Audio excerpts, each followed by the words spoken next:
Bom dia! Está na hora de termos 5 minutos com Deus e que a paz do Senhor, que excede todo entendimento, esteja sobre a sua vida, sua casa, sua família e que essa mesma paz seja o árbitro do Senhor no seu coração para a realização dos seus sonhos, planos e projetos. Amém? Como está a sua vida, as suas necessidades, como que você tem passado pelas dificuldades na sua vida? Como você tem se posicionado diante das adversidades, diante de respostas negativas, diante de situações de portas que parecem que não se abrem nunca. Como você tem se comportado. A palavra do Senhor vai nos mostrar um exemplo muito claro de um homem que vai passar por essa situação. E a palavra do Senhor é lâmpada para os nossos pés, luz para os nossos caminhos, e é nela, através dela, é que nós aprendemos como vivemos hoje. Porque a palavra do Senhor, ela é viva, ela é eficaz e nós nos moldamos, nos seguimos, nós nos guiamos, nós permitimos que os nossos caminhos andam de acordo com a palavra dele. E aqui ele vai nos dizer o seguinte: Jó passou por um momento de extrema dificuldade. Jó, ele vai ser, depois de perder bens, filhos, saúde, e ele está totalmente destruído, ele vai ser criticado pela mulher e ele vai ser acusado pelos amigos. E o que Jó vai fazer durante esse tempo? Ele vai se defender.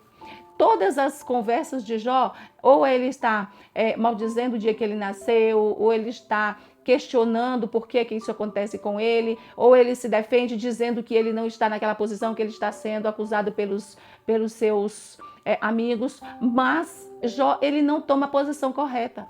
E Deus, quando ele vê que nós agimos como Jó agia, Deus, ele não pode fazer muita coisa na nossa vida.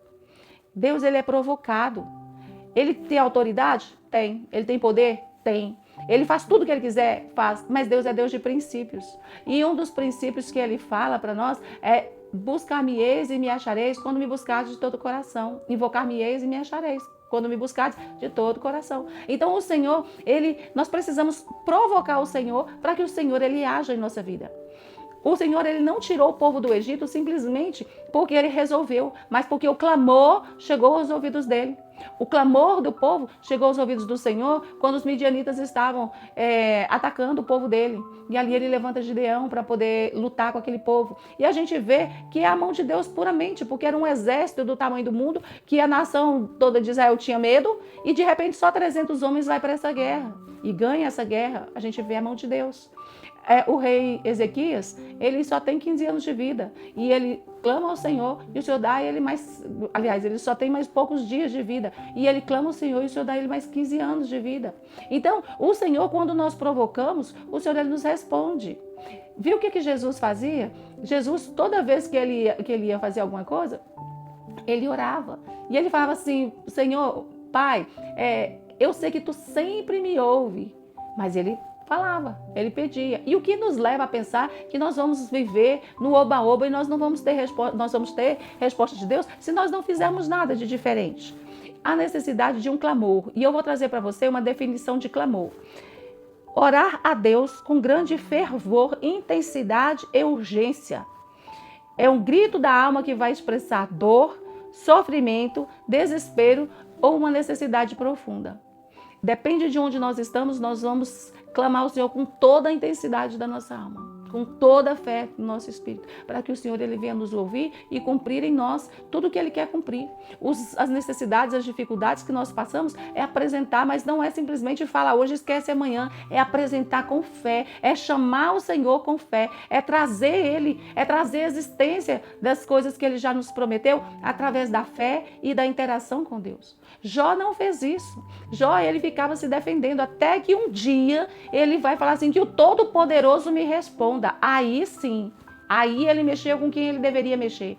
Aí ele foi à fonte de toda a solução dos problemas da vida dele. E ele fala assim: eu me apresentaria diante dele como um príncipe. Ou seja, ele se achava tão injustiçado, ele se achava tão superior e que as coisas que aconteciam com ele eram tão fora de propósito que ele se apresentaria diante de Deus como um príncipe. E o Senhor vai responder para ele e vai falar com ele: aonde você estava, onde eu lancei os fundamentos da terra, e começa a descrever todo o poder que Deus tem. E ali ele vai ver que ele realmente não era nada. O caminho dele, os pensamentos dele, as atitudes dele até então, o vitimismo que ele vinha vivendo nele, não resolvia e não era condizente com Deus, o qual ele dizia conhecer. Porque ele vai responder o seguinte: antes eu ouvia falar e agora eu te conheço de fato. Meus olhos te veem. Como você tem visto o Senhor? Você tem visto realmente o Senhor na sua vida? Ou você só tem ouvido falar? É hora de trazer mudança e guinada na sua vida. É hora de você sair do ouvir falar para começar a ver o Senhor de fato. Para Ele entrar e transformar a sua vida, a sua casa, a sua história, os seus planos, os seus projetos, para que o Senhor Ele possa entrar e trazer algo novo na sua vida. É através do clamor. E o clamor a gente só clama a quem a gente conhece. Ninguém clama quem não conhece. É necessário conhecer e é necessário se colocar nesse lugar de entender que Deus tudo pode, tudo faz e que nós somos eternamente dependentes dele. Amém? Essa é a minha palavra para você. Comece a semana clamando pela sua vida, pela sua casa, pela sua família, pelos seus filhos, esposo, esposa, para que o Senhor transforme a sua história cada dia. Por mais que você pense que você está bem, o Senhor sempre tem algo muito melhor quando você está na presença dele. Amém? Que Deus te abençoe, que Deus sobre ti levante o seu rosto e te dê a paz.